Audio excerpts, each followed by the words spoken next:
Water यानी पानी हमारे जीवन का सबसे इम्पोर्टेंट पार्ट, जिसके कारण इस दुनिया में अभी भी जीवन मौजूद है।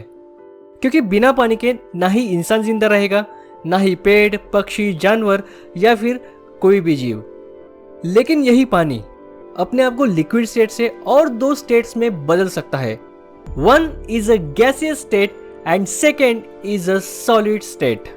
Naturally water is available on earth in liquid state, but it can change into a gaseous state जब यही पानी का टेम्परेचर 100 डिग्री सेल्सियस तक चला जाता है, और यही पानी चेंज इनटू सॉलिड और may be called as ice जब यही पानी का टेम्परेचर 0 डिग्री सेल्सियस तक चला जाता है। यानी increasing the temperature of water it convert into gaseous state and lowering the temperature of water it convert into a solid state. But there is a one question which creates lot of confusion in our mind. अगर हम ice पर salt डाल देते हैं तो क्या होगा? Most of the लोग के इसके बारे में 2 मिसकॉन्सेप्शन है, या फिर कह सकते हो कि 2 ओपिनियंस है।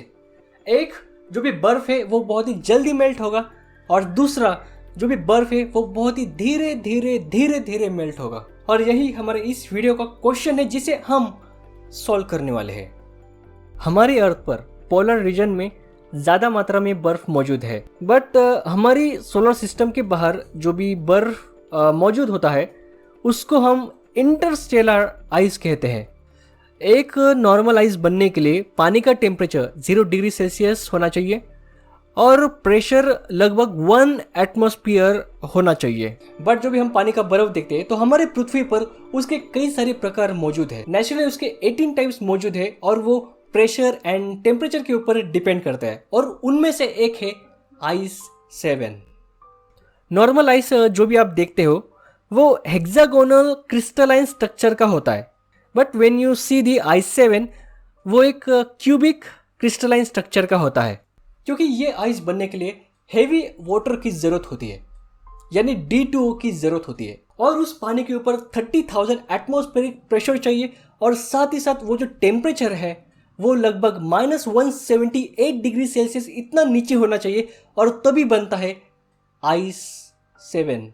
आपको ये बात जान के हैरानी होगी कि जो भी पानी का बर्फ होता है उसके ही 18 जियोमेट्रिकल स्ट्रक्चर्स मौजूद है, and they are directly depend on temperature and pressure. तो यहाँ एक क्वेश्चन आपके मन में आएगा, what is a heavy water? जैसे कि आप सब जानते हो कि पानी बनने के लिए 2 हाइड्रोजन और 1 ऑक्सीजन की जरूरत होती है, एंड ये जो हाइड्रोजन होता है उसमें सिर्फ और सिर्फ 1 ऑर्बिट और 1 इलेक्ट्रॉन मौजूद होता है, और दूसरी तरफ ऑक्सीजन एटम जिसका एटॉमिक नंबर है 8, उसके पास 2 ऑर्बिट होती है, और उन 2 ऑर्बिट में पहले ऑर्बिट में 2 इलेक्ट्रॉन्स और दूसरे ऑर्बिट में 6 इलेक्ट्रॉन होता है। बट जैसे कि आप सब जानते हो, everyone wants stability in life, यानी हम सबको अपनी लाइफ में स्टेबिलिटी चाहिए। तो उसी तरह से जो भी एटम्स होते हैं कि उनको भी स्टेबिलिटी चाहिए होती है, और यही स्टेबिलिटी इलेक्ट्रॉन्स की एक दूसरे को लेन देन करके ही पूरी की जा सकती है। तो जब एक तरफ से हाइड्रोजन और दूसरी तरफ से जब ऑक्सीजन पास आते हैं, तब उस ऑक्सीजन के सेकेंड ऑर्बिट में जहां सिर्फ और सिर्फ 8 इलेक्ट्रॉन्स रह सकते हैं, उस सेकेंड ऑर्बिट में 6 इलेक्ट्रॉन्स होते हैं। और अपने आप को स्टेबल करने के लिए ऑक्सीजन 2 इलेक्ट्रॉन की तलाश में होता है, बट उसकी नीड 1 सिंगल हाइड्रोजन एटम पूरी नहीं कर पाता, तो उसको और एक हाइड्रोजन एटम की जरूरत होती है, और 2 हाइड्रोजन एटम ऑक्सीजन एटम को स्टेबल करते हैं, और तब बनता है वाटर यानी पानी। बट आइस 7 बनने के लिए हेवी वाटर की जरूरत होती है। इसको ड्यूटेरियम ऑक्साइड कहा जाता है, और इसमें भी 2 हाइड्रोजन एटम और 1 ऑक्सीजन एटम ही होते हैं। बट फर्क ये होता है कि हाइड्रोजन एटम जिसमें नॉर्मली सिर्फ और सिर्फ 1 प्रोटॉन ही मौजूद होता है, तो यहाँ उस हाइड्रोजन एटम में 1 प्रोटॉन और 1 न्यूट्रॉन मौजूद होता है, जो हाइड्रोजन का एक आइसोटोप है जिसे हम ड्यूटेरियम कहते हैं, और हाइड्रोजन का यही आइसोटोप इस पानी को हेवी वाटर बनाता है। आप ये बात जानकर बहुत ही सरप्राइज होंगे कि जो भी पानी है वो एक पॉइंट पर वो एट वन टाइम तीनों स्टेट को एग्जिस्ट करता है, लिक्विड, सॉलिड और गैस। बट उसके लिए एकदम परफेक्ट टेम्परेचर और प्रेशर का कॉम्बिनेशन होना चाहिए।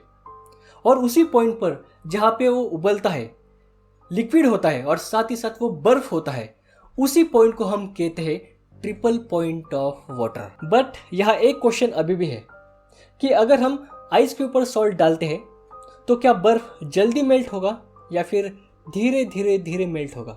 This is ice and this is NaCl यानी सॉल्ट यानी सोडियम क्लोराइड।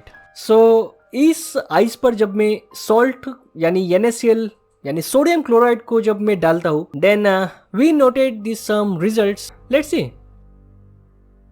बट क्या आप इस बात को जानते हो कि जो भी डोमेस्टिक फ्रीजर होता है वो -18 से लेके -23 डिग्री सेल्सियस तक फ्रीज कर सकता है। और ये जो बात है मैं आपको इसलिए बता रहा हूँ बिकॉज मोस्ट ऑफ द लोग ये सोचते हैं कि वो जो फ्रीजर होता है वो सिर्फ 0 डिग्री सेल्सियस तक फ्रीज कर सकता है, बट ऐसा नहीं है। बट अगर आप उस फ्रीजर में नॉर्मल वाटर या फिर सोल्टी वाटर रखोगे तो दोनों ही वो फ्रीज होंगे। ओके, एक बात आपको पता होना चाहिए कि जो भी नॉर्मल वाटर होता है वो 0 डिग्री सेल्सियस को बर्फ बनता है, और जो समंदर या फिर जो भी सोल्टी वाटर होता है वो -2 डिग्री सेल्सियस को बर्फ बनता है। नॉर्मल आइस मेल्ट होने के लिए टाइम लगता है, बट अगर उसी आइस के ऊपर हम सॉल्ट डाल देते हैं तो आइस मेल्ट होने के टाइमिंग के ऊपर फर्क पड़ता है या फिर नहीं पड़ता है, ये जानने के लिए मैंने एक एक्सपेरिमेंट को परफॉर्म किया। पहले जो भी नॉर्मल आइस था उसको मेल्ट होने के लिए कितना टाइम लगता है यह पहले मैंने नोट किया, जो लगभग 66 मिनट का था। एंड सेकंड जो भी आइस था उसके ऊपर जब सॉल्ट डाला, देन उस आइस को मेल्ट होने के लिए कितना टाइम लगा वो नोट किया, जो लगभग 44 मिनट का था। यानी जिस आइस के ऊपर सॉल्ट डाला था वो आइस नॉर्मल आइस से 22 मिनट पहले मेल्ट हुआ था। ओके गाइज, एक बात मैं आपको बोलना चाहता हूँ कि लगभग इस रूम का टेम्परेचर अभी 28 डिग्री सेल्सियस के आसपास है। बट मेरे माइंड में डाउट था कि आइस के ऊपर जब हम सॉल्ट डाल देते तो वो जल्दी मेल्ट होता है, बट वो 15 मिनट में मेल्ट होना चाहिए था, जैसे कि मैंने इंटरनेट के ऊपर कुछ आर्टिकल्स पढ़े थे। सो उसके लिए नेक्स्ट डे मैंने इसी एक्सपेरिमेंट को फिर से किया।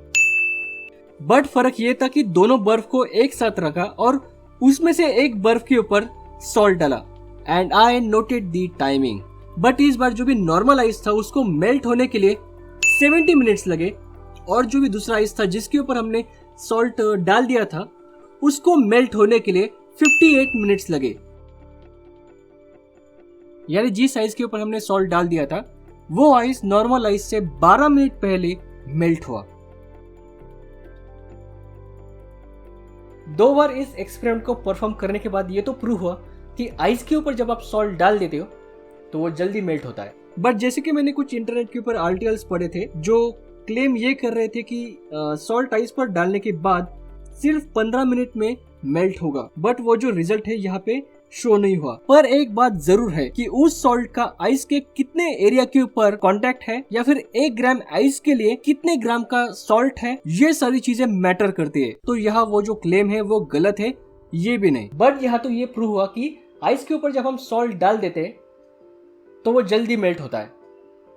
बट यहाँ पे एक क्वेश्चन अभी भी है, Why this is happen? जब बर्फ को रूम टेम्परेचर में रखा जाता है तो वो सराउंडिंग से हीट को एब्जॉर्ब कर लेता है, सो उसके कारण वो पिघल जाता है।